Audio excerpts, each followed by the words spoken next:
बाणी अमृत सारे, गुर बाणी कह सेवक जन मन, परतख गुरु निस्तारे। गुर बाणी कह सेवक जन मन, परतख गुरु निस्तारे। सतनाम वाहिगुरु साहिब जी, होई आज्ञा आद आद निरंजनो, नाद मिलिया नाद हौ मैं भंजनो, बिस्मादे बिस्माद गुरमुख अंजनो, गुरमत गुर प्रसाद परम निखंजनो, आद पुरख परमाद अकाल अभंजनो, सेवक शिव सनकाद कृपा करंजनो, जपिय है जुग है जुगाद गुर सिख मंजनो, फिर प्याले साध परम पुरंजनो, आद जुगाद अनाद सर्व सुरंजनो, आद जुगाद अनाद सर्व सुरंजनो। वाहिगुरु जी का खालसा, वाहिगुरु जी की फतेह। परम सन्मानियोग जुगो जुग अटल चौवर छत्र तख्त के मालक गुरतागदी ते सुभाईमान वालिए गुर आलम दीन दयाल सतगुरु साहिब श्री गुरु ग्रंथ साहिब महाराज जी की पावन मुकद्दस हजूरी के अंदर शमा वेले दे दीवाना की हाजरी भर रहे भागा वाले सत्संगी जनों, गुरु बख्शिश ना सरकार पावन गोद के अंदर जुड़ करके गुरु प्यार वाले पासों साहिबां की अमृतमय बाणी के कीर्तन के नाल सांझ बना रहे सां। उपरंत भाई साहब भाई गुरदास जी दियां पवित्र वारां दी लड़ीवार विचार दे नाल जुड़न का सुभाग समा प्राप्त होया है। इस लड़ी के तहत पिछलेरे दीवाना के अंदर तीजी वार दियां 16 पौड़ियां दी विचार आप संतां दे नाल सांझी कीती। अगलेरी 17 नंबर पौड़ी जिसका पाठ आप जियां ने सत्कारयोग भाई साहब पासों श्रवण किया है, तिसदी विचार आप संतां दे नाल सांझी करनी है। आओ विचारां दी अरबता तो पहला गुरु चरणों के अंदर हाजरी लवाइए बड़े प्यार अते अदब सहित आखो जी सतनाम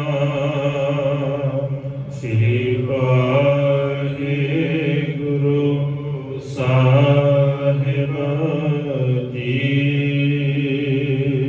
वाहिगुरु जी होई आज्ञा आद आद निरंजनो। ਜਿਹੜੇ ਗੁਰਮੁਖ ਪਿਆਰੇ ਨੇ ਜਿਨ੍ਹਾਂ ਦੀ ਗੱਲ ਕੱਲ ਦੀ ਪੌੜੀ ਦੇ ਅੰਦਰ ਸਾਂਝੀ ਕੀਤੀ ਵੀ ਜਿਵੇਂ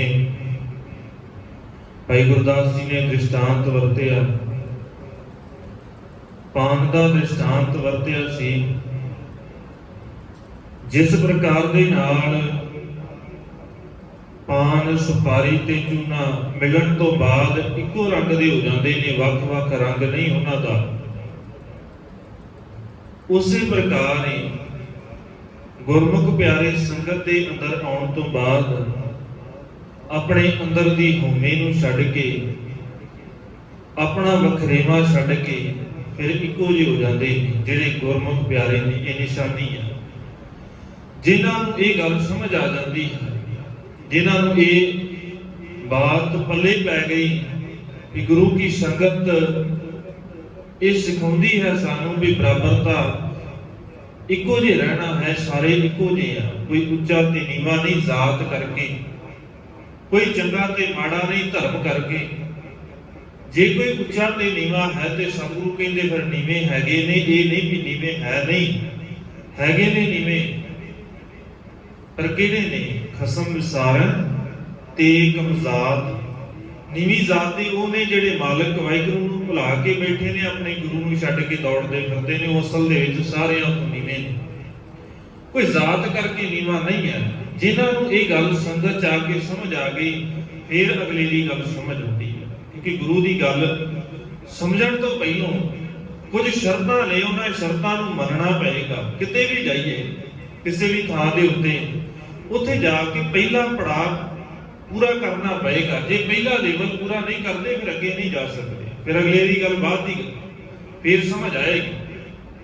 ਬੱਚਾ ਸਕੂਲ ਦੇ ਅੰਦਰ ਜਾ ਕੇ ਪਹਿਲਾਂ ਤੋਂ ਹੀ ਕਹਿਣ ਲੱਗ ਜਾਵੇ ਭਾਈ ਮੈਂ ਨਹੀਂ ਛੋਟੀ ਕਲਾਸ ਪੜ੍ਹਨੀ, ਮੈਨੂੰ ਤੇ ਸਿੱਧਾ ਵੱਡੀ ਕਲਾਸ ਬਿਠਾਓ, ਮੈਂ ਤੇ ਉਹੀ ਪੜ੍ਹਨੀ ਆ, ਮੈਨੂੰ ਤੇ ਜੀ 10ਵੀਂ ਦੀਆਂ ਕਲਾਸਾਂ ਪੜ੍ਹਾਓ, ਮੈਨੂੰ +2 ਪੜ੍ਹਾਓ, ਮੈਂ ਨਹੀਂ ਪੜ੍ਹਦਾ ਦੂਜੀ ਤੀਜੀ ਚੌਥੀ, ਮੈਨੂੰ ਲੋੜ ਨਹੀਂ ਇਹਨਾਂ ਦੀ, ਮੈਂ ਤਾਂ ਉਹੀ ਪੜ੍ਹਨੀ ਆ। ਇਦਾਂ ਨਹੀਂ ਹੋ ਸਕਦਾ, ਇਦਾਂ ਕਦੇ ਨਹੀਂ ਹੋ ਸਕਦਾ ਵੀ ਉਹਨੂੰ ਛੋਟੀਆਂ ਕਲਾਸਾਂ ਪੜ੍ਹਾਏ ਤੋਂ ਬਗੈਰ 10ਵੀਂ ਜਾਂ +2 ਦੇ ਵਿੱਚ ਬਿਠਾ ਦਿੱਤਾ ਜਾਵੇ।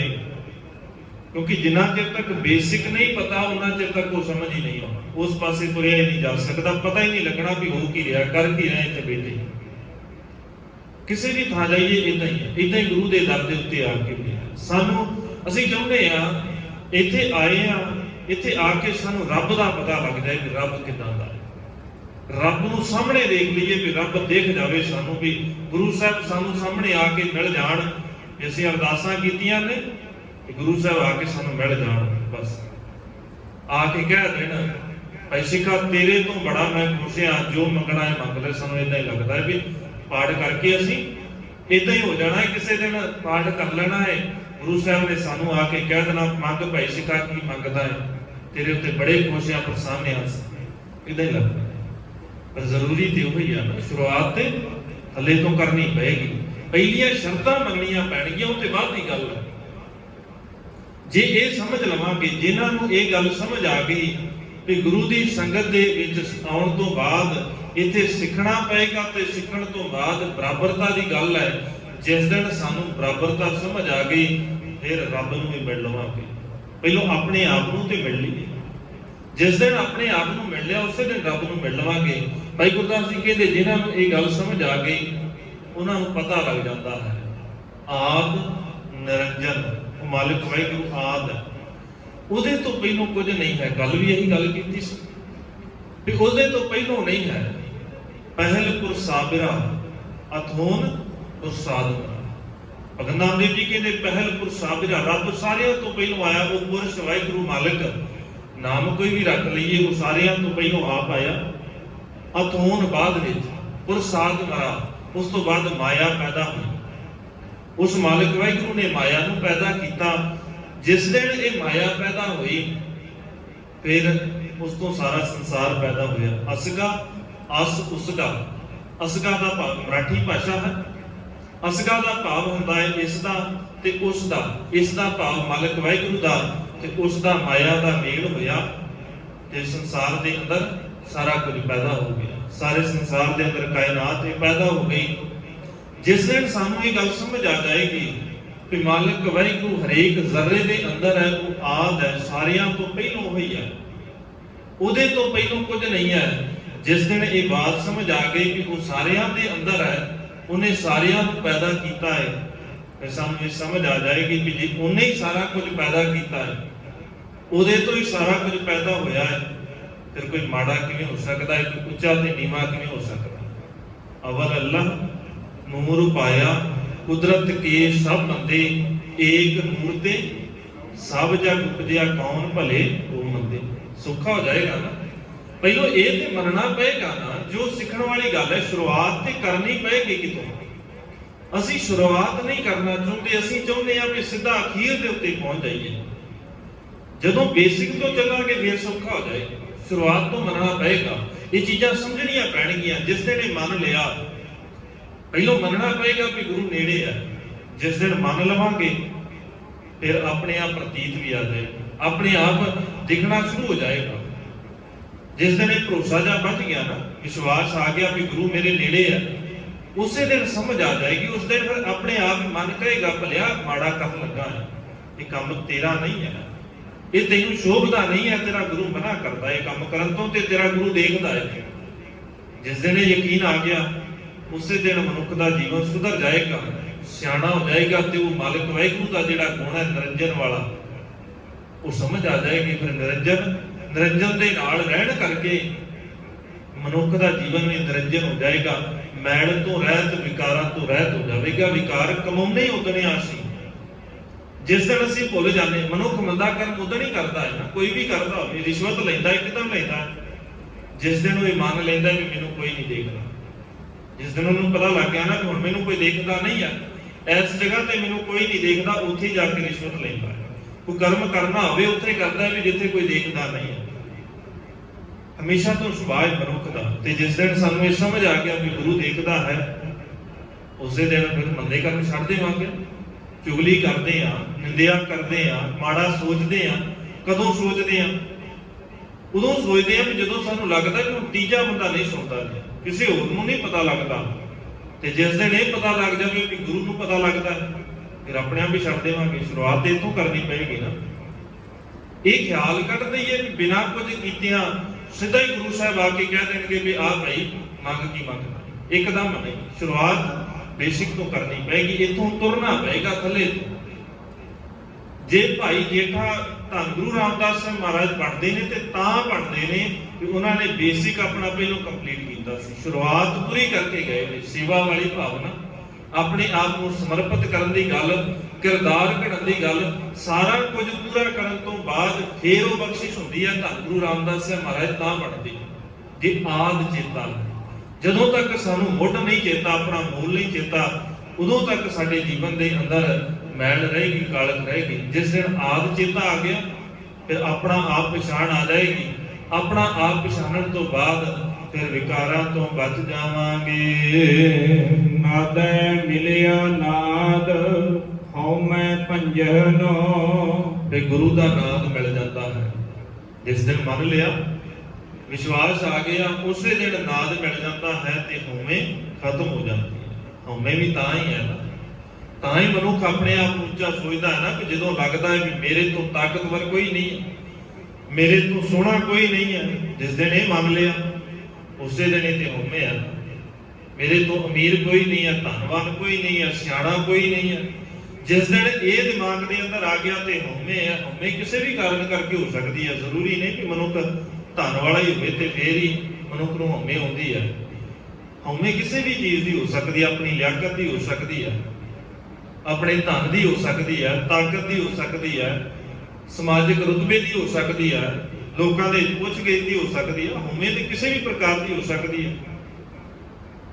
ਔਰ ਹਉਮੈ ਦੇ ਕਰਕੇ ਹੀ ਮਨੁੱਖ ਜ਼ਿਆਦਾ ਤੰਗ ਹੈ। ਸਤਿਗੁਰੂ ਕਹਿੰਦੇ ਜਿਸ ਦਿਨ ਤੂੰ ਹਉਮੈ ਨੂੰ ਖਤਮ ਕਰਨਾ ਹੋਵੇ ਤੇ ਫਿਰ ਗੁਰੂ ਦੇ ਕੋਲ ਆ ਜਾਵੀਂ। ਇੱਥੇ ਹੀ ਸੌਖਾ ਤਰੀਕਾ ਹੈ। ਹਉਮੈ ਦੀਰਘ ਰੂਗ ਹੈ, ਦਾਰੂ ਪੀ ਇਸ ਮਾਹ ਹੈ। ਇਸੇ ਤੋਂ ਸਤਿਗੁਰੂ ਤੈਨੂੰ ਦਾਰੂ ਬਣਾ ਕੇ ਦੇ ਦੇਣਗੇ। ਮਾੜਾ ਹੈ ਨਾ, ਕਿੰਨਾ ਮਾੜਾ ਹੈ ਸੱਪ ਦਾ ਜ਼ਹਿਰ, ਕਿੰਨਾ ਨੁਕਸਾਨਦਾਇਕ ਹੈ। ਉਸੇ ਦੇ ਜ਼ਹਿਰ ਤੋਂ ਦਵਾਈ ਬਣਦੀ ਹੈ ਤੇ ਮਾੜਾ ਨਾ, ਜ਼ਹਿਰ ਹੈ, ਬੜਾ ਨੁਕਸਾਨ ਕਰਦਾ, ਪਰ ਉਸੇ ਤੋਂ ਦਵਾਈ ਬਣ ਗਈ। ਕਿੰਨੇ ਨਸ਼ੇ ਨੇ ਜਿੰਨੇ ਦਵਾਈਆਂ ਦੇ ਅੰਦਰ ਪੈਂਦੇ ਨੇ, ਉਦਾਂ ਮਾੜੇ ਨੇ।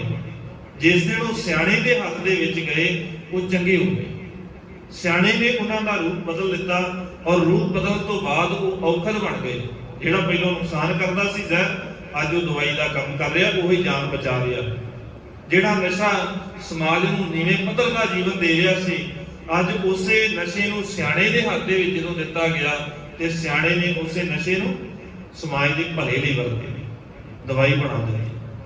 ਉਹੀ ਡਾਇਨਾਮਾਈਟ ਹੈ, ਜਿਸ ਦਿਨ ਮਾੜੇ ਦੇ ਹੱਥ ਦੇ ਵਿੱਚ ਗਿਆ ਉਹਨੇ ਸਮਾਜ ਨੂੰ ਸੰਸਾਰ ਨੂੰ ਬਰਬਾਦ ਕੀਤਾ।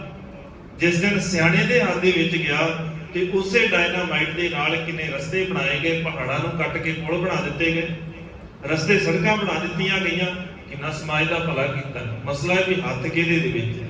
ਇਹ ਹਉਮੈ ਵੀ ਜਿਸ ਦਿਨ ਗੁਰੂ ਦੇ ਕੋਲ ਚਲੇ ਜਾਏ, ਗੁਰੂ ਨੂੰ ਜਾ ਕੇ ਕਹਿ ਦਈਏ ਵੀ ਸਤਿਗੁਰੂ ਆਹ ਰੋਗ ਲੱਗਾ ਹੈ ਔਰ ਇਸੇ ਤੋਂ ਗੁਰੂ ਕਿਰਪਾ ਕਰੇਗਾ ਦਵਾਈ ਵੀ ਬਣਾ ਦੇਵੇਗਾ, ਇਸੇ ਦੀ ਦਵਾਈ ਬਣਾ ਦੇਵੇਗਾ। ਬਸ ਗੁਰੂ ਦੇ ਕੋਲੋਂ ਫਾਰਮੂਲਾ ਹੈ ਜਿਹਦੇ ਨਾਲ ਇਹਨੂੰ ਸਹੀ ਢੰਗ ਦੇ ਨਾਲ ਵਰਤਿਆ ਜਾ ਸਕਦਾ ਹੈ। ਗੁਰੂ ਦੇ ਸ਼ਬਦ ਦੇ ਨਾਲ ਜੁੜ ਕੇ ਅਸੀਂ ਆਪਣੇ ਅੰਦਰ ਦੀ ਹਉਮੈ ਨੂੰ ਖਤਮ ਕਰ ਸਕਦੇ ਹਾਂ। ਬਿਸਮਾਦੇ ਬਿਸਮਾਦ ਗੁਰਮੁਖ ਅੰਜਨੋ। ਔਰ ਸਾਰਿਆਂ ਤੋਂ ਹੈਰਾਨੀ ਦੀ ਗੱਲ ਹੈ, ਭਾਈ ਗੁਰਦਾਸ ਜੀ ਕਹਿੰਦੇ ਬੜਾ ਹੈਰਾਨ ਕਰਨ ਵਾਲਾ ਹੈ, ਅਚਰਜਮਈ ਹੈ। ਜਿਹੜਾ ਗੁਰਮੁਖਾਂ ਦਾ ਸੁਰਮਾ ਹੈ ਨਾ, ਨੇਤਰਾਂ ਦੇ ਵਿੱਚ ਪਾਉਣ ਵਾਲਾ, ਉਹ ਕਮਾਲ ਦਾ ਹੈ। ਉਹਦੇ ਬਾਰੇ ਕੁਝ ਬਿਆਨ ਹੀ ਨਹੀਂ ਕੀਤਾ ਜਾ ਸਕਦਾ, ਕਿਉਂਕਿ ਉਹ ਸੁਰਮਾ ਕਿਹੜਾ ਹੈ? ਸੁਰਮਾ ਹੈ ਗੁਰੂ ਦੇ ਸ਼ਬਦ ਦਾ, ਜਿਹੜਾ ਗੁਰੂ ਦਾ ਗਿਆਨ ਹੈ। ਇਹ ਸੁਰਮਾ ਹੀ ਇੰਨੇ ਕਮਾਲ ਦਾ ਹੈ, ਨਾ ਤੇ ਇਹਨੂੰ ਬਿਆਨ ਕੀਤਾ ਜਾ ਸਕਦਾ ਹੈ, ਨਾ ਇਹਦੇ ਬਾਰੇ ਕੁਝ ਬਹੁਤਾ ਜਾਣਿਆ ਜਾ ਸਕਦਾ ਹੈ। ਪਰ ਹਾਂ, ਜਿਸ ਦਿਨ ਇਹ ਸੁਰਤ ਦੀਆਂ ਅੱਖਾਂ ਦੇ ਵਿੱਚ ਪੈ ਜਾਂਦਾ ਹੈ, ਉਸੇ ਦਿਨ ਸਾਹਮਣੇ ਚਾਨਣ ਹੋ ਜਾਂਦਾ। ਸੁਰਮਾ ਪਾਇਆ ਹੋਵੇ ਅੱਖ ਦੇ ਵਿੱਚ, ਅੱਖ ਸਾਫ਼ ਹੋ ਜਾਂਦੀ ਹੈ। ਜਿਸ ਦਿਨ ਸੁਰਤ ਦੇ ਅੰਦਰ ਇਹ ਗਿਆਨ ਦਾ ਸੁਰਮਾ ਪੈ ਜਾਏ, ਗਿਆਨ ਅੰਜਨ ਗੁਰ ਦੀਆ, ਅਗਿਆਨ ਅੰਧੇਰ ਵਿਨਾਸ਼, ਅਗਿਆਨਤਾ ਦਾ ਹਨੇਰਾ ਦੂਰ ਹੋ ਜਾਂਦਾ ਹੈ। ਚਾਨਣ ਇਹਨਾਂ ਕੋ ਹੈ ਇਸ ਸੁਰਮੇ ਦੇ ਰਾਹੀਂ, ਔਰ ਇਹ ਗੁਰੂ ਦੇ ਕੋਲ ਹੀ ਹੈ ਗਿਆਨ, ਇਹ ਗੁਰੂ ਦੇ ਕੋਲ ਹੀ ਹੈ ਸਿਆਣਪ। ਜਿਸ ਸਿਆਣਪ ਦੇ ਨਾਲ, ਜਿਸ ਗਿਆਨ ਦੇ ਨਾਲ ਇਹ ਸਾਡੇ ਸੁਰਤ ਦੇ ਅੰਦਰ ਇਹਨਾਂ ਕੋ ਪ੍ਰਕਾਸ਼ ਹੋ ਜਾਂਦਾ ਹੈ ਕਿ ਬਾਹਰ ਦਾ ਅਗਿਆਨਤਾ ਦਾ ਹਨੇਰਾ, ਸਾਡੇ ਹਿਰਦੇ ਦੀ ਅਗਿਆਨਤਾ ਦਾ ਹਨੇਰਾ, ਇਹ ਸਾਰਾ ਹੀ ਦੂਰ ਹੋ ਜਾਂਦਾ ਹੈ ਤੇ ਅਸੀਂ ਗੁਰੂ ਦੇ ਮਾਰਗ ਦੇ ਉੱਤੇ ਤੁਰ ਸਕਦੇ ਹਾਂ। ਗੁਰਮਤਿ ਗੁਰ ਪ੍ਰਸਾਦ ਪਰਮ ਨਿਖੰਜਨੋ। ਗੁਰੂ ਦੀ ਮੱਤ ਦੇ ਰਾਹੀਂ ਦੋ ਚੀਜ਼ਾਂ ਨੇ, ਇੱਕ ਹੈ ਗੁਰੂ ਦੀ ਮੱਤ, ਇੱਕ ਹੈ ਗੁਰੂ ਦੀ ਕਿਰਪਾ। ਜਿਸ ਦਿਨ ਗੁਰੂ ਦੀ ਕਿਰਪਾ ਹੋ ਜਾਏ, ਗੁਰੂ ਦੀ ਮੱਤ ਮਿਲ ਜਾਵੇ ਸਾਨੂੰ, ਉਸ ਦਿਨ ਸਾਡੇ ਹਿਰਦੇ ਦੇ ਅੰਦਰੋਂ ਭਰਮ ਖਤਮ ਹੋ ਜਾਂਦਾ ਹੈ। ਗੁਰੂ ਦੀ ਮੱਤ ਦੇ ਰਾਹੀਂ ਪਛਾਣ ਆਪਣੀ ਆਏਗੀ, ਗੁਰੂ ਦੀ ਮੱਤ ਦੇ ਰਾਹੀਂ ਭਰਮ ਹੈ ਹੀ ਇਹ ਨਾ, ਜਦੋਂ ਸਾਨੂੰ ਆਪਣੀ ਪਛਾਣ ਨਾ ਆਵੇ, ਜਦੋਂ ਸਾਨੂੰ ਸਾਹਮਣੇ ਪਈ ਚੀਜ਼ ਦੇ ਵਿੱਚ ਪਤਾ ਹੀ ਨਾ ਲੱਗੇ ਵੀ ਅਸਲ ਸੱਚ ਕੀ ਹੈ, ਸਹੀ ਕੀ ਹੈ ਤੇ ਗਲਤ ਕੀ ਹੈ। ਰੱਸੀ ਨੂੰ ਸੱਪ ਸਮਝੇ ਤੇ ਸੱਪ ਨੂੰ ਰੱਸੀ ਸਮਝੇ, ਝੂਠ ਨੂੰ ਸੱਚ ਤੇ ਸੱਚ ਨੂੰ ਝੂਠ ਸਮਝਣ ਲੱਗ ਜਾਏ ਮਨੁੱਖ, ਇਹੀ ਤੇ ਭਰਮ ਹੈ। ਮਨੁੱਖ ਕਹਿੰਦਾ ਕਿ ਤੈਨੂੰ ਕੋਈ ਭੁਲੇਖਾ ਲੱਗ ਗਿਆ ਭਾਈ, ਮੈਂ ਗੱਲ ਇਦਾਂ ਨਹੀਂ ਇਦਾਂ ਕਹੀ ਸੀ, ਇਹ ਤੇਰਾ ਭੁਲੇਖਾ ਹੈ, ਭਾਵ ਤੂੰ ਸੱਚ ਤੋਂ ਉਲਟ ਸਮਝ ਗਿਆ, ਮੈਂ ਕੁਝ ਹੋਰ ਕਿਹਾ ਸੀ ਪਰ ਤੈਨੂੰ ਸਮਝਣ ਦੇ ਵਿੱਚ ਭੁਲੇਖਾ ਲੱਗਾ। ਇਹੀ ਤੇ ਭਰਮ ਹੈ। ਜਿਸ ਦਿਨ ਅਸੀਂ ਸੰਸਾਰ ਦੇ ਅੰਦਰ ਰਹਿੰਦਿਆਂ ਹੋਇਆਂ ਕਿੰਨਾ ਕੁਝ ਹੈ ਜਿਹੜਾ ਅਸੀਂ ਭਰਮ 'ਚ ਹੀ ਕਰਦੇ ਹਾਂ, ਪਤਾ ਹੀ ਨਹੀਂ ਹੈ ਸਾਨੂੰ ਵੀ ਸਹੀ ਕੀ ਹੈ। ਗੁਰਮਤ ਤੋਂ ਉਲਟ ਕਰਦੇ ਹਾਂ ਕਿੰਨਾ ਕੁਝ, ਲੱਗਦਾ ਹੈ ਸਾਨੂੰ ਵੀ ਇਹ ਧਰਮ ਹੈ, ਲੱਗਦਾ ਹੈ ਸਾਨੂੰ ਵੀ ਇਹ ਗੁਰਮਤ ਹੈ, ਹੈਗਾ ਨਹੀਂ ਹੈ, ਬਸ ਭਰਮ ਹੈ। ਭੁਲੇਖਾ ਜੇ ਆਏ ਵੀ ਹਾਂ ਆਹ ਠੀਕ ਹੈ, ਕਿਉਂ ਠੀਕ ਹੈ? ਕਿਉਂਕਿ ਮੈਨੂੰ ਠੀਕ ਲੱਗਦਾ ਹੈ। ਭਰਮ ਦੇ ਵਿੱਚ ਇਦਾਂ ਹੀ ਹੁੰਦਾ ਹੈ। ਭਰਮ ਦੀ ਨਿਸ਼ਾਨੀ ਹੈ ਕਿ ਮੈਨੂੰ ਜੋ ਠੀਕ ਲੱਗ ਰਿਹਾ ਹੈ ਇਹੀ ਠੀਕ ਹੈ। ਭਰਮ ਦੇ ਵਿੱਚ ਮਨੁੱਖ ਨੂੰ ਕਈ ਵਾਰ ਇਦਾਂ ਲੱਗਦਾ ਹੈ ਕਿ ਜੋ ਮੈਂ ਕਹਿ ਦਿੱਤਾ ਨਾ, ਸੁਪਨੇ ਦੇ ਵਿੱਚ ਵੀ ਤੇ ਮਨੁੱਖ ਭਰਮ 'ਚ ਹੀ ਆ, ਵੀ ਉਦੋਂ ਲੱਗਦਾ ਹੈ ਕਿ ਸਾਰਾ ਕੁਝ ਜੋ ਵਾਪਰ ਰਿਹਾ ਨਾ ਸੱਚ ਵਾਪਰ ਰਿਹਾ। ਇਦਾਂ ਹੀ ਸੰਸਾਰ ਦੇ ਅੰਦਰ ਵਿਚਰਦੇ ਹੋਏ ਬੜਾ ਕੁਝ ਅਸੀਂ ਇਦਾਂ ਦਾ ਕਰਦੇ ਹਾਂ ਜਿਹੜਾ ਹੈ ਨਹੀਂ ਸੱਚ, ਪਰ ਲੱਗਦਾ ਹੈ ਭਰਮ ਹੈ, ਭੁਲੇਖਾ ਹੈ। ਸਤਿਗੁਰੂ ਕਹਿੰਦੇ ਗੁਰੂ ਦੇ ਕੋਲ ਆ, ਗੁਰੂ ਦੇ ਕੋਲ ਇਹ ਔਖਦ ਹੈ, ਗੁਰੂ ਦੇ ਕੋਲ ਇਹ ਦਾਤ ਹੈ ਕਿ ਤੈਨੂੰ ਬਖਸ਼ਿਸ਼ ਕਰੇਗਾ ਤੇ ਤੇਰੇ ਅੰਦਰੋਂ ਇਹ ਭਰਮ ਖਤਮ ਹੋ ਜਾਏਗਾ। ਭਰਮ ਕਾਟੇ ਗੋਰਾ ਆਪਣੀ। ਗੁਰੂ ਦੇ ਤੋਂ ਇਲਾਵਾ ਹੋਰ ਕੋਈ ਸੰਸਾਰ ਦੇ ਅੰਦਰ ਕੋਈ ਨਹੀਂ ਹੈ ਇਦਾਂ ਦਾ, ਕਿਸੇ ਸ਼ਖਸ ਦੇ ਕੋਲ ਇੰਨੀ ਤਾਕਤ ਨਹੀਂ ਹੈ ਵੀ ਤੇਰੇ ਅੰਦਰ ਦਾ ਭਰਮ ਕੱਟ ਦੇਵੇ। ਸੰਸਾਰ ਦੇ ਅੰਦਰ ਕਿਸੇ ਗੱਲ ਦਾ ਭਰਮ ਹੋਵੇ ਤੇ ਮਨੁੱਖ ਸੱਚ ਦੱਸ ਸਕਦਾ ਹੈ, ਭਾਈ ਇਹ ਜੋ ਤੈਨੂੰ ਲੱਗਦਾ ਹੈ ਸੱਚ ਨਹੀਂ, ਆ ਦੇਖ ਮੈਂ ਆਪਣੀ ਅੱਖੀ ਦੇਖਿਆ ਸੀ, ਮੈਂ ਤੈਨੂੰ ਬਿਆਨ ਕਰਦਾ ਵੀ ਸੱਚ ਕੀ ਹੈ। ਜਿਹੜੀ ਗੱਲ ਤੂੰ ਕਹਿ ਰਿਹਾ ਨਾ ਮੈਂ ਵੀ ਨਾਲ ਸੀ, ਮੈਂ ਇਦਾਂ ਸੁਣੀ ਹੈ, ਤੈਨੂੰ ਸੱਚਮੁੱਚ ਹੀ ਭੁਲੇਖਾ ਲੱਗਾ। ਸੰਸਾਰ ਦਾ ਭੁਲੇਖਾ ਲੱਗਾ ਹੋਵੇ ਤੇ ਸੰਸਾਰ ਦਾ ਕੋਈ ਮਨੁੱਖ ਸਾਡਾ ਭੁਲੇਖਾ ਦੂਰ ਕਰ ਸਕਦਾ ਹੈ, ਪਰ ਜੇ ਮਨ ਦਾ ਭੁਲੇਖਾ ਪੈ ਜਾਏ, ਮਾਇਆ ਦੇ ਕਰਕੇ ਭੁਲੇਖਾ ਹੈ, ਫਿਰ ਗੁਰੂ ਤੋਂ ਇਲਾਵਾ ਕੋਈ ਐਸੀ ਤਾਕਤ ਨਹੀਂ ਹੈ ਜਿਹੜਾ ਸਾਡੇ ਅੰਦਰ ਦੇ ਭਰਮ ਨੂੰ ਦੂਰ ਕਰ ਸਕਦਾ ਹੋਵੇ। ਆਦ ਪੁਰਖ ਪਰਮਾਦ ਅਕਾਲ ਅਗੰਜਨੋ। ਉਹ ਮਾਲਕ ਵਾਹਿਗੁਰੂ ਅਕਾਲ ਪੁਰਖ ਹੈ, ਉਹ ਸਮੇਂ ਦੇ ਪ੍ਰਭਾਵ ਤੋਂ ਰਹਿਤ ਹੈ ਤੇ ਉਹ ਅਗੰਜ ਹੈ, ਉਹਨੂੰ ਖਤਮ ਨਹੀਂ ਕੀਤਾ ਜਾ ਸਕਦਾ, ਤੋੜਿਆ ਨਹੀਂ ਜਾ ਸਕਦਾ। ਇਹ ਨਹੀਂ ਵੀ ਉਹਨੂੰ ਕੋਈ ਖਤਮ ਕਰ ਸਕਦਾ, ਕਿਸੇ ਦੇ ਕੋਲ ਇੰਨੀ ਤਾਕਤ ਹੋਵੇ। ਉਹ ਆਦਿ ਪੁਰਖ ਹੈ, ਪਰਮਾਦ ਹੈ, ਸਾਰਿਆਂ ਤੋਂ ਪਹਿਲੋਂ ਹੈ। ਭਗਤ ਜੈਦੇਵ ਜੀ ਕਹਿੰਦੇ ਨੇ ਪਰਮਾਦ ਪੁਰਖ ਮਨੋ ਪਿਮੰ। ਉਹ ਇੱਕ ਤੇ ਸਾਰਿਆਂ ਤੋਂ ਵੱਡੀ ਗੱਲ ਵੀ ਉਹ ਪਰਮਾਦ ਹੈ, ਸਾਰਿਆਂ ਤੋਂ ਉੱਚਾ ਹੈ ਤੇ ਆਦਿ ਤੋਂ ਹੈ। ਪਰਮ ਦਾ ਭਾਵ ਜਿਹੜਾ ਸਾਰਿਆਂ ਤੋਂ ਸ੍ਰੇਸ਼ਟ ਹੈ, ਉੱਚਾ ਹੈ। ਆਦਿ ਜਿਹੜਾ ਸਾਰਿਆਂ ਤੋਂ ਪਹਿਲਾਂ ਹੈ।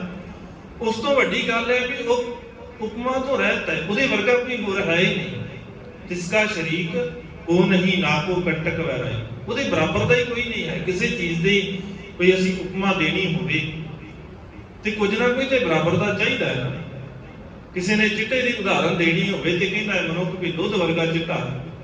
ਦੁੱਧ ਉਹਦੇ ਵਰਗਾ ਹੈ ਤਾਂ ਕਹਿ ਰਿਹਾ ਕਿ ਦੁੱਧ ਉਹਦੇ ਬਰਾਬਰ ਦਾ ਹੈ। ਕਿਸੇ ਹੋਰ ਚੀਜ਼ ਦੀ ਉਦਾਹਰਨ ਦੇਣੀ ਹੋਵੇ ਤੇ ਮਨੁੱਖ ਕਹਿੰਦਾ ਹੈ ਵੀ ਕੋਈ ਨਾ ਕੋਈ ਉਦਾਹਰਨ ਦੇ ਕੇ ਵੀ ਇਸ ਚੀਜ਼ ਵਰਗਾ ਰੰਗ ਹੈ ਤਾਂ ਇਹਦੇ ਵਰਗੀ ਉਹਦੀ ਉਦਾਹਰਨ ਦੇ ਸਕਦਾ ਹੈ। ਕੋਈ ਤੇ ਉਪਮਾ ਹੈਗੀ ਹੈ ਨਾ ਸੰਸਾਰ ਦੇ ਅੰਦਰ। ਪਰ ਜੇ ਰੱਬ ਦੀ ਗੱਲ ਕਰੀਏ ਕਿ ਉਹਦੇ ਬਰਾਬਰ ਦਾ ਹੀ ਕੋਈ ਨਹੀਂ ਹੈ। ਉਹਦੀ ਕਿਸੇ ਨੂੰ ਕੋਈ ਕਿਸੇ ਦੇ ਕੋਲ ਉਪਮਾ ਹੈ ਹੀ ਨਹੀਂ, ਕੋਈ ਬਰਾਬਰ ਦਾ ਨਹੀਂ ਹੈ। ਭਗਤ ਜੈਦੇਵ ਜੀ ਕਹਿੰਦੇ ਇਹਦੇ ਵਿੱਚ ਜੇ ਰੱਬ ਦੀ ਗੱਲ ਕਰਨੀ ਹੈ ਤੇ ਫਿਰ ਉਪਮਾ ਨਹੀਂ ਹੈ। ਉਹ ਜਿਵੇਂ ਦਾ ਹੈ ਨਾ ਉਹ ਆਪਣੇ ਵਰਗਾ ਹੀ ਹੈ, ਉਹ ਆਪਣੇ ਆਪ 'ਚ ਹੀ ਹੈ। ਉਹਦੀ ਉਪਮਾ ਦੇਣ ਵਾਸਤੇ ਤੁਸੀਂ ਸੰਸਾਰ ਦੀ ਕੋਈ ਉਦਾਹਰਣ ਨਹੀਂ ਵਰਤ ਸਕਦੇ। ਜਿਹੜੀ ਵੀ ਵਰਤੋਗੇ ਉਹ ਅਧੂਰੀ ਹੈ। ਪਰਮਾਦ ਪੁਰਖ ਮਨੋ ਪਿਮੰ ਸਤ, ਉਹ ਸਤ ਹੈ, ਉਹ ਸਦੀਵੀ ਹੈ, ਉਹ ਖਤਮ ਹੋਣ ਵਾਲਾ ਨਹੀਂ। ਉਹ ਆਦ ਹੈ, ਭਾਵ ਰਤਨ, ਉਹ ਰੰਗਿਆ ਹੋਇਆ ਹੈ, ਸਾਰਿਆਂ ਦੇ ਵਿੱਚ ਵਸਦਾ ਹੈ। ਕੋਈ ਐਸੀ ਜਗ੍ਹਾ ਨਹੀਂ ਜਿੱਥੇ ਉਹ ਹੈ ਨਹੀਂ। ਉਹਦੇ ਉਹ ਅਚਰਜ ਹੈ, ਬੇਅੰਤ ਹੈ, ਬਿਸ਼ਮਾਦ ਹੈ। ਲਫ਼ਜ਼ ਸਤਿਗੁਰੂ ਨੇ ਬਿਸ਼ਮਾਦ ਵਰਤਿਆ ਹੈ। ਜਦੋਂ ਸਾਡੇ ਕੋਲ ਸ਼ਬਦ ਖਤਮ ਹੋ ਜਾਣ, ਸਾਡੇ ਕੋਲ ਕੁਝ ਵੀ ਨਾ ਰਹੇ ਕੁਝ ਕਹਿਣ ਨੂੰ, ਉਦੋਂ ਮਨੁੱਖ ਦੀ ਅਵਸਥਾ ਬਿਸ਼ਮਾਦ ਵਾਲੀ ਹੁੰਦੀ ਹੈ ਵੀ ਹੁਣ ਕੁਝ ਵੀ ਨਹੀਂ ਹੈਗਾ, ਕਹਿਣ ਨੂੰ ਕੋਈ ਸ਼ਬਦ ਹੀ ਨਹੀਂ ਹੈ। ਸਤਿਗੁਰੂ ਕਹਿੰਦੇ ਫਿਰ ਉਹ ਬਿਸ਼ਮਾਦ ਹੈ ਮਾਲਕ, ਉਹਦੇ ਵਰਗਾ ਕੋਈ ਹੋਰ ਹੈ ਹੀ ਨਹੀਂ। ਸੇਵਕ ਸ਼ਿਵ ਸੰਕਾਦ ਕਿਰਪਾ ਕਰੰਜਨੋ। ਉਹ ਮਾਲਕ ਵਾਹਿਗੁਰੂ ਆਪ ਹੀ ਹੈ। ਕੋਈ ਤਾਕਤਵਰ ਅਖਵਾਉਂਦਾ ਹੋਵੇ, ਜੇ ਉਹ ਸੇਵਕ ਅਖਵਾਉਂਦਾ ਹੈ ਤੇ ਸੇਵਕ ਦੇ ਉੱਤੇ ਵੀ ਉਹ ਮਾਲਕ ਵਾਹਿਗੁਰੂ ਆਪ ਕਿਰਪਾ ਕਰਦਾ ਹੈ। ਕੋਈ ਇੱਥੇ ਰੱਬ ਅਖਵਾਉਣਾ ਚਾਹਵੇ ਤੇ ਉਹਦੇ ਉੱਤੇ ਵੀ ਉਸ ਮਾਲਕ ਵਾਹਿਗੁਰੂ ਦੀ ਕਿਰਪਾ ਹੈ। ਉਹ ਤਾਂ ਹੀ ਇਸ ਸੰਸਾਰ ਦੇ ਉੱਤੇ ਆਇਆ ਜੇ ਉਹਦੀ ਕਿਰਪਾ ਹੈ। ਅਖਵਾ ਰਿਹਾ ਹੈ ਉਹ ਆਪਣੇ ਆਪ ਨੂੰ ਹਉਮੈ ਚ ਆ ਕੇ, ਵੱਖਰੀ ਗੱਲ ਹੈ, ਪਰ ਉਹ ਹੈ ਆਪਣੇ ਆਪ ਜੀ। ਸ਼ਿਵ ਦਾ ਭਾਵ ਹੁੰਦਾ ਹੈ ਕਲਿਆਣ ਰੂਪ ਕਰਤਾ ਪੁਰਖ, ਜਿਹੜਾ ਹਰੇਕ ਥਾਂ ਦੇ ਉੱਤੇ ਵਸਿਆ ਹੋਇਆ। ਸੰਕਾਦ ਆਪਣੇ ਆਪ ਨੂੰ ਸਾਰਿਆਂ ਤੋਂ ਸ੍ਰੇਸ਼ਟ ਕਹਿਣ ਵਾਲੇ ਬ੍ਰਹਮਾ ਦੇ ਪੁੱਤਰ, ਉਹ ਵੀ ਉਸੇ ਮਾਲਕ ਦੀ ਕਿਰਪਾ ਦੇ ਨਾਲ ਗਿਆਨਵਾਨ ਹੋਏ। ਉਹਦੀ ਕਿਰਪਾ ਦੇ ਨਾਲ ਇਸ ਸੰਸਾਰ ਦੇ ਉੱਤੇ ਆਏ, ਉਸੇ ਦੇ ਪੈਦਾ ਕੀਤੇ ਹੋਏ ਆਏ ਤੇ ਉਹਦੀ ਹੀ ਕਿਰਪਾ ਦੇ ਨਾਲ ਸਾਰਾ ਕੁਝ ਚੱਲਦਾ ਹੈ। ਜਪੀਐ ਜੁਗਹ ਜੁਗਾਦ ਗੁਰਸਿੱਖ ਮੰਜਨੋ। ਔਰ ਗੁਰਸਿੱਖ ਦਾ ਮੰਜਨ ਇਸ਼ਨਾਨ ਕੀ ਹੈ? ਅਸਲ ਦੇ ਵਿੱਚ ਸੰਸਾਰ ਦੇ ਅੰਦਰ ਕਿਸੇ ਥਾਂ ਦੇ ਉੱਤੇ, ਖਾਸ ਜਗ੍ਹਾ ਦੇ ਉੱਤੇ ਇਸ਼ਨਾਨ ਕਰਕੇ ਜੇ ਸਾਨੂੰ ਇਹ ਭੁਲੇਖਾ ਪੈ ਜਾਏ ਵੀ ਇਹ ਤਾਂ ਮਨ ਦੇ ਰੋਗ ਦੂਰ ਹੋ ਜਾਣਗੇ, ਤੇ ਭਾਈ ਗੁਰਦਾਸ ਜੀ ਕਹਿੰਦੇ ਨਹੀਂ, ਇਹ ਭੁਲੇਖਾ ਹੈ। ਇੱਥੇ ਸਾਰਿਆਂ ਤੋਂ ਜ਼ਰੂਰੀ ਜਿਹੜਾ ਇਸ਼ਨਾਨ ਕੀ ਹੈ, ਉਹ ਇਸ਼ਨਾਨ ਹੈ ਜਪੀਐ ਜੁਗਹ ਜੁਗਾਦ। ਉਹ ਜੁਗਾਦ ਵਾਹਿਗੁਰੂ ਜਿਹੜਾ ਜੁਗਾਂ ਦੇ ਆਦਿ ਤੋਂ ਹੈ। ਜਦੋਂ ਯੁੱਗ ਨਹੀਂ ਸੀ, ਜਦੋਂ ਸਮੇਂ ਦੀ ਵੰਡ ਨਹੀਂ, ਜਦੋਂ ਤੋਂ ਉਹ ਹੈ ਵਾਹਿਗੁਰੂ। ਤੁਸੀਂ ਕਹਿੰਦੇ ਹੋ ਵੀ ਇਸ ਯੁੱਗ ਦੇ ਵਿੱਚ ਆਹ ਰੱਬ ਆਇਆ, ਇਸ ਯੁੱਗ ਦੇ ਵਿੱਚ ਆਹ ਰੱਬ ਆਇਆ, ਆਹ ਭਿਆਨਕ ਸਮਾਂ ਆਇਆ ਤਾਂ ਰੱਬ ਆਇਆ। ਭਾਈ ਗੁਰਦਾਸ ਜੀ ਕਹਿੰਦੇ ਜਦੋਂ ਤੋਂ ਕੁਝ ਵੀ ਨਹੀਂ ਸੀ, ਯੁੱਗਾਂ ਦੀ ਵੰਡ ਵੀ ਨਹੀਂ ਹੋਈ, ਉਹ ਤੇ ਉਦੋਂ ਤੋਂ ਇੱਥੇ ਵਿਰਾਜਮਾਨ ਹੈ। ਉਹਨੇ ਕਿੱਥੋਂ ਆਉਣਾ ਸੀ? ਉਹ ਤੇ ਸਦੀਵੀ ਹੈ ਨਾ, ਉਹਨੂੰ ਜਪਿਆ ਕਰ। ਜਪੀਆ ਜੁਗਹ ਜੁਗਾਦ, ਇਹ ਹੈ ਅਸਲ ਦੇ ਵਿੱਚ ਤੇਰਾ ਇਸ਼ਨਾਨ। ਇਹ ਗੁਰਮੁਖਾਂ ਦਾ ਮੰਜਨ ਹੈ। ਅੰਤਰ ਮੈਲ ਜੇ ਤੀਰਥ ਨਾਵਾਂ, ਤਿਸ ਬੈ ਕੁੰਠ ਨਾ ਜਾਣਾ, ਲੋਕ ਪਤੀਣਾ ਕਛੂ ਨਾ ਹੋਵੇ, ਨਾਹੀ ਰਾਮ ਆਨਾ। ਪੂਜੋ ਰਾਮ ਏਕ ਹੀ ਦੇਵਾ ਸਾਚਾ ਨਹਾਵਣ ਗੁਰ ਕੀ ਸੇਵਾ। ਸੱਚਾ ਨਹਾਉਣਾ ਹੀ ਇਹ ਹੈ, ਅਸਲ ਦੇ ਵਿੱਚ ਇਸ਼ਨਾਨ ਹੀ ਇਹ ਹੈ। ਜਿਸ ਦਿਨ ਸਾਨੂੰ ਇਹ ਸਮਝ ਆ ਜਾਏਗੀ ਗੁਰੂ ਸਾਗਰ ਦੇ ਵਿੱਚ ਇਸ਼ਨਾਨ ਕਰਾਂਗੇ, ਉਸ ਦਿਨ ਮਨ ਸਾਫ਼ ਹੋ ਸਕਦਾ ਹੈ। ਬਾਹਰ ਦੇ ਸਾਗਰ ਦੇ ਵਿੱਚ, ਸਰੋਵਰ ਦੇ ਵਿੱਚ ਇਸ਼ਨਾਨ ਕਰਕੇ ਸਰੀਰ ਸਾਫ਼ ਹੋ ਸਕਦਾ ਹੈ। ਤੇ ਮਾਲਕੀ ਦੇ ਗੁਰੂ ਸਾਗਰ ਦੇ ਵਿੱਚ ਇਸ਼ਨਾਨ ਕਰੇ ਤੋਂ ਬੜਾ ਕੁਝ ਮਿਲੇਗਾ। ਗੁਰ ਸਾਗਰ ਰਤਨੀ ਭਰ ਭੂਰੇ, ਰਤਨਾਂ ਦੇ ਨਾਲ ਭਰਿਆ ਹੋਇਆ, ਗੁਣਾਂ ਦੇ ਨਾਲ ਭਰਿਆ ਹੋਇਆ ਸਾਗਰ ਹੈ। ਇੱਥੇ ਆ ਕੇ ਇਸ਼ਨਾਨ ਕਰ, ਮਨ ਦੇ ਅੰਦਰ ਦੇ ਔਗਣ ਖਤਮ ਹੋ ਜਾਣਗੇ, ਇਹਦੇ ਅੰਦਰ ਗੁਣ ਪੈਦਾ ਹੋ ਜਾਣਗੇ, ਜਿਹੜੇ ਗੁਣ ਗੁਰੂ ਦੇ ਕੋਲ। ਔਰ ਉਹਦੇ ਵਾਸਤੇ ਗੁਰੂ ਦੇ ਕੋਲ ਆ ਕੇ ਇਸ਼ਨਾਨ ਕਰਨਾ ਪਏਗਾ, ਬਾਹਰ ਦੇ ਇਸ਼ਨਾਨ ਛੱਡ ਕੇ। ਰਾਮਦਾਸ ਸਰੋਵਰ ਨਹਾਤੇ, ਸਭ ਲਾਥੇ ਪਾਪ ਕਮਾਤੇ, ਸਾਰੇ ਪਾਪ ਜਿੰਨੇ ਕਮਾਏ ਨੇ ਉਤਰ ਜਾਣਗੇ। ਪਰ ਇਸ਼ਨਾਨ ਕਿੱਥੇ ਕਰਨਾ ਪਏਗਾ? ਰਾਮ ਦੇ ਦਾਸਾਂ ਦੇ ਸਰੋਵਰ ਦੇ ਵਿੱਚ, ਸੰਗਤ ਦੇ ਵਿੱਚ ਆ ਕੇ ਗੁਰੂ ਦੇ ਸ਼ਬਦ ਦੇ ਵਿੱਚ ਇਸ਼ਨਾਨ ਕਰਨਾ ਪਏਗਾ। ਜਿਹਨੇ ਗੁਰੂ ਦੇ ਸ਼ਬਦ ਦੇ ਰਾਹੀਂ ਇਸ਼ਨਾਨ ਕੀਤਾ ਹੈ, ਜਿਹੜਾ ਇਸ ਜਲ ਦੇ ਵਿੱਚ ਇਸ਼ਨਾਨ ਕਰ ਗਿਆ, ਸਤਿਗੁਰੂ ਕਹਿੰਦੇ ਉਹਦਾ ਜੀਵਨ ਸਾਫ਼ ਹੋ ਗਿਆ, ਉਹਦਾ ਜੀਵਨ ਪਵਿੱਤਰ ਹੋ ਜਾਂਦਾ ਹੈ। ਵਿਰਮਾ ਪਿਆਲੇ ਸਾਧ ਪਰਮ ਪੁਰੰਜਨੋ, ਉਹਨਾਂ ਨੂੰ ਸਵਾਦ ਆਉਂਦਾ ਹੈ। ਫਿਰ ਪਰਮ ਪਿਆਲੇ, ਪਿਆਰ ਦੇ ਰੰਗਾਂ ਦੇ ਵਿੱਚ, ਪਿਆਰ ਦਾ ਪਿਆਲਾ, ਜਿਨ੍ਹਾਂ ਨੂੰ ਪਿਆਰ ਦੇ ਪਿਆਲਿਆਂ ਚੋਂ ਸਵਾਦ ਆਉਣ ਲੱਗ ਗਿਆ, ਰੱਬੀ ਗੁਣਾਂ ਦੇ ਵਿੱਚੋਂ ਸਵਾਦ ਆਉਣ ਲੱਗ ਗਿਆ, ਰੱਬੀ ਪਿਆਰ ਦੇ ਵਿੱਚੋਂ ਸਵਾਦ ਆਉਣ ਲੱਗ ਗਿਆ, ਫਿਰ ਸਾਰਾ ਕੁਝ ਖਤਮ ਹੋ ਜਾਂਦਾ। ਰਾਮ ਰਸ ਯਾਰੀ, ਜਿਹੇ ਰਸ ਬਿਸਰ ਗਏ ਰਸ ਔਰ, ਜਿਹਦੇ ਕਰਕੇ ਸਾਰੇ ਰਸ ਜਿੰਨੇ ਪੀਤੇ ਸੀ ਨਾ, ਜਿੰਨੇ ਰਸ ਅੱਜ ਤੱਕ ਜ਼ਿੰਦਗੀ ਦੇ ਅੰਦਰ ਸੀ, ਰਸ ਤੋਇਨਾ, ਰਸ ਰੂਪਾ ਕਾਮਣ, ਰਸ ਪਰਮਲ ਕੀ ਵਾਸ, ਰਸ ਘੋੜੇ, ਰਸ ਸੇਜਾ ਮੰਦਰ, ਰਸ ਮਿੱਠਾ ਰਸ ਮਾਸ, ਇਤੇ ਰਸ ਸਰੀਰ ਕੇ ਕੈ ਘਟ ਨਾਮ ਨਿਵਾਸ। ਸਤਿਗੁਰੂ ਕਹਿੰਦੇ ਜੇ ਇਹਨਾਂ ਕੋਈ ਤੇ ਪਹਿਲੋਂ ਤੋਂ ਸੀ, ਪਰ ਨਾਮ ਦਾ ਸਵਾਦ ਕਿੱਥੋਂ ਆਏਗਾ? ਜੇ ਨਾਮ ਦਾ ਸਵਾਦ ਲੈਣਾ ਹੈ ਤੇ ਰੱਬੀ ਗੁਣਾਂ ਦਾ ਸਵਾਦ ਲੈ, ਰੱਬੀ ਗੁਣਾਂ ਨੂੰ ਆਪਣੇ ਜ਼ਿੰਦਗੀ ਦੇ ਆਧਾਰ ਬਣਾ, ਫਿਰ ਇਹ ਸਵਾਦ ਖਤਮ ਹੋ ਜਾਣਗੇ। ਫਿਰ ਇਹਨਾਂ ਸਵਾਦਾਂ ਨੂੰ ਛੱਡ ਕੇ ਇਸ ਸੰਸਾਰ ਦੇ ਅੰਦਰ ਰਹਿੰਦਿਆਂ ਹੋਇਆਂ ਗੁਰੂ ਦੇ ਨਾਮ ਦੇ ਸਵਾਦ ਦੇ ਵਿੱਚ ਪੈ ਜਾਏਗਾ। ਫਿਰ ਗੁਰੂ ਦੀ ਬਾਣੀ ਚੋਂ ਆਨੰਦ ਆਏਗਾ। ਫਿਰ ਬਾਹਰੀ ਸਵਾਦਾਂ ਚੋਂ ਨਹੀਂ, ਬਾਹਰੀ ਰਸਾਂ ਕਸਾਂ ਚੋਂ ਸਵਾਦ ਨਹੀਂ ਲਏਗਾ। ਔਰ ਰਸਾਂ ਕਸਾਂ ਚੋਂ ਸਵਾਦ ਲੈਣ ਦਾ ਭਾਵ ਇਹ ਨਹੀਂ ਕਿ ਛੱਡ ਦੇਣਾ ਹੈ ਸਾਰਾ ਕੁਝ, ਤਿਆਗ ਦੇਣਾ ਹੈ ਸਾਰਾ ਕੁਝ, ਤਿਆਗਣ ਦੀ ਭਾਵਨਾ ਵੀ ਨਹੀਂ ਹੈ। ਇੱਥੇ ਗੁਰੂ ਦਾ ਸਿਧਾਂਤ ਹੈ। ਜੇ ਰਸਾਂ ਕਸਾਂ ਨੂੰ ਇਦਾਂ ਛੱਡਣ ਦੀ ਗੱਲ ਹੁੰਦੀ ਨਾ, ਖਾਣਾ ਛੱਡ ਦੇਣਾ ਹੈ, ਤੇ ਕਦੇ ਗੁਰੂ ਅੰਗਦ ਸਾਹਿਬ ਮਹਾਰਾਜ ਸੱਚੇ ਪਾਤਸ਼ਾਹ ਦੇ ਚੱਲਦੇ ਹੋਏ ਲੰਗਰ ਦੇ ਵਿੱਚ ਇਦਾਂ ਦਾ ਕਦੇ ਲੰਗਰ ਤਿਆਰ ਨਾ ਹੋਵੇ ਜਿਹਦੀ ਗੱਲ ਭਾਈ ਸੱਤਾ ਦੇ ਪ੍ਰਵੰਡ ਜੀ ਕਰਦੇ ਨੇ। ਲੰਗਰ ਦੌਲਤ ਵੰਡੀ ਆ, ਰਸ ਅੰਮ੍ਰਿਤ, ਖੀਰ ਘਿਆਲੀ, ਘਿਓ ਵਾਲੀ ਖੀਰ ਬਣਦੀ ਆ, ਲੰਗਰ ਦੌਲਤ ਵੰਡੀ ਜਾਂਦੀ ਆ। ਇਹ ਲੰਗਰ ਦੌਲਤ ਦਾ ਵੀ ਲੱਗਦਾ ਹੈ, ਜੇ ਲੋੜਵੰਦ ਹੈ ਤੇ ਦੌਲਤ ਵੀ ਦਿੱਤੀ ਜਾਂਦੀ ਆ, ਤੇ ਜੇ ਪ੍ਰਸ਼ਾਦਾ ਛਕਣ ਵਾਲਾ ਕੋਈ ਖਾਏ ਤੇ ਫਿਰ ਉਹਨੂੰ ਘਿਓ ਵਾਲੀ ਖੀਰ ਭਾਵ ਸ੍ਰੇਸ਼ਟ ਪਕਵਾਨ ਬਣਦੇ ਨੇ ਉੱਥੇ, ਜਿਹਦੀ ਨਿਗਰਾਨੀ ਆਪ ਮਾਤਾ ਖੀਰੀ ਜੀ ਕਰਦੇ। ਹੁਣ ਇਹ ਸ੍ਰੇਸ਼ਟ ਲੰਗਰ ਹੈ, ਮਾੜਾ ਨਹੀਂ ਹੈ। ਇਹ ਨਹੀਂ ਕਿਤੇ ਵੀ ਮਾੜਾ ਜਿਹਾ ਲੰਗਰ ਛਕਾ ਦਿਓ ਜੀ ਇਹ ਗੁਰੂ ਦੀ ਮਰਿਆਦਾ ਹੈ, ਨਹੀਂ, ਇਹ ਗੁਰੂ ਦੀ ਮਰਿਆਦਾ ਇਹ ਨਹੀਂ ਹੈ ਕਿ ਬਿਲਕੁਲ ਖਾਣਾ ਹੀ ਛੱਡ ਦਿਓ, ਇਕੱਲੀ ਦਾਲ ਹੀ ਖਾਈ ਜਾਓ, ਭਾਵੇਂ ਬਾਅਦ ਵਿੱਚ ਗੋਡੇ ਜੁੜ ਜਾਣ। ਇਹ ਨਹੀਂ ਹੈ ਗੁਰੂ ਦਾ ਲੰਗਰ। ਕਿਤੇ ਸਾਦਗੀ ਦਾ ਭਾਵ ਇਹ ਨਹੀਂ ਹੁੰਦਾ। ਸਾਦਗੀ ਦਾ ਭਾਵ ਹੈ ਸਾਡੀ ਸੁਰਤ ਦੇ ਅੰਦਰ ਸਾਦਗੀ ਹੋਣੀ। ਜੇ ਦਾਲ ਖਾ ਕੇ ਸਾਡੀ ਸੁਰਤ ਦੇ ਅੰਦਰ ਆ ਗਿਆ ਕਿ ਮੈਂ ਬੜਾ ਸਾਦਾ ਲੰਗਰ ਛਕਦਾ, ਜੇ ਚਿੱਟੇ ਵਸਤਰ ਪਾ ਕੇ ਇਹੀ ਖਿਆਲ ਆ ਗਿਆ ਮੈਂ ਤਾਂ ਜੀ ਕਦੇ ਮਹਿੰਗੇ ਪਾਏ ਨਹੀਂ, ਮੈਂ ਤਾਂ ਸਾਦੇ ਹੀ ਪਾਉਣਾ, ਜੇ ਇਹੀ ਖਿਆਲ ਲੈ ਕੇ ਤੁਰੇ ਫਿਰਦੇ ਆ, ਫਿਰ ਤੇ ਗੱਲ ਤੇ ਉੱਥੇ ਹੀ ਆ ਗਈ ਨਾ। ਫਿਰ ਹਉਮੈ ਵਾਲੀ ਗੱਲ ਤੇ ਨਹੀਂ ਨਾ ਗਈ। ਫਿਰ ਦਿਮਾਗ ਦੇ ਅੰਦਰ ਤੇ ਚੱਲਦਾ ਨਾ ਵੀ ਮੈਂ ਬਾਕੀਆਂ ਨਾਲੋਂ ਉੱਚਾ ਹੋ ਗਿਆ, ਮੈਂ ਸ੍ਰੇਸ਼ਟ ਹੋ ਗਿਆ। ਕਿਉਂ ਸ੍ਰੇਸ਼ਟ ਹੈ? ਮੈਂ ਬਾਕੀਆਂ ਨਾਲੋਂ ਮਾੜਾ ਖਾਂਦਾ, ਮੈਂ ਬਾਕੀਆਂ ਨਾਲੋਂ ਮਾੜਾ ਪਾਉਂਦਾ। ਇਹੀ ਤੇ ਜੋਗੀ ਕਰਦੇ ਸੀ ਵੀ ਅਸੀਂ ਦੇਖੋ ਜੀ ਸਾਰਿਆਂ ਤੋਂ ਉੱਤੇ ਆ, ਅਸੀਂ ਮੰਗ ਕੇ ਖਾਂਦੇ ਆ, ਅਸੀਂ ਸਵਾਦ ਨਹੀਂ ਲਾਉਂਦੇ, ਅਸੀਂ ਜੰਗਲਾਂ ਦੇ ਵਿੱਚ ਰਹਿੰਦੇ ਆ, ਕੰਦ ਮੂਲ ਖਾਂਦੇ ਆ। ਸਤਿਗੁਰੂ ਕਹਿੰਦੇ ਫਿਰ ਇਹਦੇ 'ਚ ਕਿੱਡੀ ਕੋਈ ਮਹਾਨਤਾ ਵਾਲੀ ਗੱਲ? ਇਹਦੇ 'ਚ ਕੋਈ ਮਹਾਨਤਾ ਤਾਂ ਨਹੀਂ ਆ।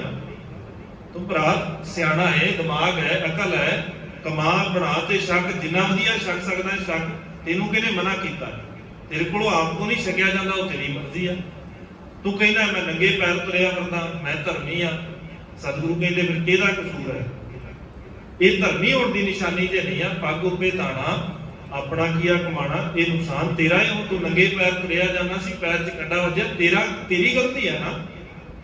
ਇਹਦੇ ਵਿੱਚ ਕਿਸੇ ਦਾ ਕਸੂਰ ਤਾਂ ਨਹੀਂ ਹੈ। ਰੱਬ ਨੇ ਤਾਂ ਨਹੀਂ ਤੈਨੂੰ ਕਿਹਾ ਵੀ ਤੂੰ ਭਾਈ ਚੱਪਲ ਨਾ ਪਾ, ਜੁੱਤੀ ਨਾ ਪਾ। ਇਦਾਂ ਦੇ ਵੀ ਧਰਮੀ ਹੈਗੇ।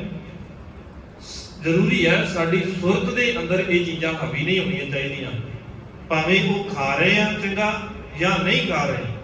ਜੇ ਚੰਗਾ ਖਾ ਕੇ ਇਹ ਨਹੀਂ ਕਿ ਹੁਣ ਗੁਰੂ ਸਾਹਿਬ ਕਹਿੰਦੇ ਨਾ ਵੀ ਵਰਤ ਰੱਖਣੇ ਮਾੜੇ ਨੇ, ਅੰਨ ਨਹੀਂ ਛੱਡਣਾ ਚਾਹੀਦਾ। ਇਹ ਗੁਰੂ ਦੀ ਮਰਿਆਦਾ ਹੈ ਕਿ ਅੰਨ ਨਹੀਂ ਛੱਡਣਾ ਚਾਹੀਦਾ। ਤੇ ਇਹ ਵੀ ਜ਼ਰੂਰੀ ਨਹੀਂ ਹੈ ਵੀ ਅੰਨ ਛਕਣ ਵਾਲੇ ਜਿਹੜੇ ਉਹ ਸਾਰੇ ਧਰਮੀ ਨੇ। ਅੰਨ ਛੱਡਣਾ ਇਹ ਵੀ ਜ਼ਰੂਰੀ ਨਹੀਂ ਵੀ ਉਹ ਧਰਮੀ ਨੇ। ਅੰਨ ਛੱਡਣਾ ਜਾਂ ਨਾ ਛੱਡਣਾ ਕੋਈ ਬਹੁਤਾ ਵੱਡਾ ਮਸਲਾ ਨਹੀਂ ਹੈ। ਮਸਲਾ ਇਹ ਹੈ ਵੀ ਤੁਸੀਂ ਛੱਕ ਕੇ ਕਰ ਕੀ ਰਹੇ ਹੋ ਤੇ ਜਾਂ ਨਾ ਛੱਕ ਕੇ ਕਰ ਕੀ ਰਹੇ ਹੋ। ਮਸਲਾ ਇਹ ਸੀ, ਕੀਤਾ ਦੋਵਾਂ ਨੇ ਕੁਝ ਨਹੀਂ। ਜੇ ਅਸੀਂ ਕਹੀ ਜਾਈਏ ਕਿ ਜੀ ਉਹ ਮਾੜੇ ਨੇ ਜਿਹੜੇ ਅੰਨ ਨਹੀਂ ਛਕਦੇ, ਜਿਹੜੇ ਅੰਨ ਛੱਡਦੇ ਨੇ ਉਹ ਹੀ ਮਾੜੇ ਨੇ, ਤੇ ਅਸੀਂ ਕਿੰਨੇ ਕੁ ਚੰਗੇ ਆ ਜੇ ਛਕ ਰਹੇ ਆ। ਫਿਰ ਅਸੀਂ ਕਿੰਨੀ ਕੁ ਗੁਰੂ ਦੀ ਮੰਨਦੇ ਆ। ਜਿਹੜੀ ਗੱਲ ਤੇ ਸਾਨੂੰ ਠੀਕ ਲੱਗਦੀ ਉਹ ਤੇ ਅਸੀਂ ਮੰਨਦੇ ਆ, ਜਿਹੜੀ ਸਾਨੂੰ ਨਹੀਂ ਠੀਕ ਲੱਗਦੀ ਉਹ ਫਿਰ ਮਾੜੀ ਹੈ। ਉਹ ਛੱਡ ਦਈਏ, ਉਹ ਸਾਡੇ ਵਾਸਤੇ ਨਹੀਂ, ਉਹ ਦੂਜਿਆਂ ਵਾਸਤੇ। ਇੱਥੇ ਬਰਾਬਰਤਾ ਦੀ ਗੱਲ ਹੈ। ਸਤਿਗੁਰੂ ਕਹਿੰਦੇ ਪਿਆਰ ਦਾ ਪਿਆਲਾ ਜਿਹਨੇ ਛਕ ਲਿਆ ਨਾ, ਜਿਹਦੇ ਅੰਦਰ ਪ੍ਰੇਮਾ ਭਗਤੀ ਆ ਗਈ, ਉਹਦੇ ਅੰਦਰ ਬਾਕੀ ਸਾਰੇ ਸਵਾਦ ਖਤਮ ਹੋ ਜਾਂਦੇ ਹਨ। ਆਦ ਜੁਗਾਦ ਅਨਾਦ ਸਰਬ ਸੁਰੰਜਨੋ। ਆਦ ਉਹ ਸ੍ਰੇਸ਼ਟ ਹੈ, ਸਾਰਿਆਂ ਤੋਂ ਪਹਿਲਾ, ਉਹਦੇ ਤੋਂ ਪਹਿਲੋਂ ਕੁਝ ਨਹੀਂ ਹੈ। ਜੁਗਾਦ ਯੁਗਾਂ ਦੇ ਆਦ ਤੋਂ ਹੈ। ਅਨਾਦ ਉਹਦੇ ਆਦ ਦਾ ਪਤਾ ਹੀ ਨਹੀਂ ਹੈ ਕਿਸੇ ਨੂੰ ਕਿ ਉਹ ਕਦੋਂ ਤੋਂ ਹੈ। ਇੱਕ ਤਾਂ ਹੈ ਨਾ ਵੀ ਆਦ ਤੋਂ ਹੈ, ਵੀ ਪਤਾ ਹੈ ਵੀ ਆਦ ਤੋਂ ਹੈ। ਆ ਗੁਰਦੁਆਰਾ ਸਾਹਿਬ ਬਣਿਆ, ਇੱਥੇ ਆ ਪ੍ਰਬੰਧਕ ਸਨ ਆਦ ਦੇ ਵਿੱਚ। ਜਿਹੜਾ ਸ਼ੁਰੂ ਦੇ ਵਿੱਚ ਪ੍ਰਬੰਧਕ ਸੀ ਉਹਨਾਂ ਦਾ ਨਾਂ ਆ ਸੀ। ਜਿਹੜਾ ਇੱਥੇ ਸਾਰਿਆਂ ਤੋਂ ਪਹਿਲੋਂ ਗ੍ਰੰਥੀ ਸੀ ਉਹਦਾ ਨਾਂ ਆ ਸੀ। ਜਿਹੜਾ ਰਾਗੀ ਸਿੰਘ ਸੀ ਉਹਦਾ ਨਾਂ ਆ ਸੀ। ਇਹ ਤੇ ਹੋ ਗਿਆ ਆਦ, ਸਾਨੂੰ ਪਤਾ ਹੈ। ਅਨਾਦ ਸਾਨੂੰ ਪਤਾ ਹੀ ਨਹੀਂ ਹੈ ਵੀ ਕੀ ਹੋਇਆ, ਕਦੋਂ ਬਣਿਆ। ਸਾਨੂੰ ਗੁਰਦੁਆਰਾ ਸਾਹਿਬ ਦੀ ਹੋਣ ਦਾ ਹੀ ਨਹੀਂ ਪਤਾ ਵੀ ਕਦੋਂ ਤੋਂ ਹੋਣ ਦੇ ਵਿੱਚ ਹੈ। ਸਾਰਾ ਕੁਝ ਸਾਨੂੰ ਪਤਾ ਹੀ ਨਹੀਂ ਹੈ। ਇਹਦਾ ਹੀ ਪ੍ਰਮਾਤਮਾ ਵਾਹਿਗੁਰੂ ਦਾ ਵੀ ਇਹਦਾ ਹੀ ਹੈ। ਸਾਨੂੰ ਆਦ ਦਾ ਤੇ ਕੀ ਪਤਾ ਹੋਣਾ, ਉਹਦੇ ਅਨਾਦ ਦਾ ਵੀ ਨਹੀਂ ਪਤਾ ਵੀ ਉਹਦਾ ਕੁਝ ਵੀ ਹੈ ਹੀ ਨਹੀਂ। ਸ਼ੁਰੂ ਕਿੱਥੋਂ ਹੋਇਆ, ਕਿੱਦਣ ਹੋਇਆ, ਕੀ ਹੋਇਆ, ਕਿਸੇ ਨੂੰ ਕੁਝ ਨਹੀਂ ਪਤਾ। ਉਹ ਅਨਾਦ ਹੈ, ਸਰਬ ਸੁਰੰਜਨੋਂ, ਸਾਰਿਆਂ ਤੋਂ ਸ੍ਰੇਸ਼ਟ ਹੈ, ਸਾਰਿਆਂ ਤੋਂ ਉੱਤਮ ਹੈ। ਉਹਦੇ ਉੱਤੇ ਕੁਝ ਵੀ ਨਹੀਂ, ਉਹਦੇ ਤੋਂ ਸ੍ਰੇਸ਼ਟ ਕੁਝ ਵੀ ਨਹੀਂ ਹੈ। ਪੂਰੀ ਕਾਇਨਾਤ ਦੇ ਅੰਦਰ ਸਤਿਗੁਰੂ ਰਹਿਮਤ ਕਰਨ, ਸਮਤ ਬਖਸ਼ ਦੇਣ, ਸਾਡੇ ਹਿਰਦੇ ਦੇ ਅੰਦਰ ਆਪਣੀ ਪਾਵਨ ਬਾਣੀ ਦਾ ਸਿਧਾਂਤ ਵਿਚਾਰ ਵਸਾ ਦੇਣ। ਗੁਰੂ ਦੇ ਦੱਸੇ ਮਾਰਗ ਦੇ ਉੱਤੇ ਚੱਲਣ ਦੀ ਸੋਝੀ ਆ ਜਾਏ। ਵਿਚਾਰਾਂ ਕਰਦਿਆਂ ਹੋਈਆਂ ਬੇਅੰਤ ਭੁੱਲਾਂ ਦੀ ਖਿਮਾ, ਬੁਲਾਓ ਜੀ ਫਤਿਹ। ਆਖੋ ਜੀ ਵਾਹਿਗੁਰੂ ਜੀ ਕਾ ਖਾਲਸਾ, ਵਾਹਿਗੁਰੂ ਜੀ ਕੀ ਫਤਿਹ।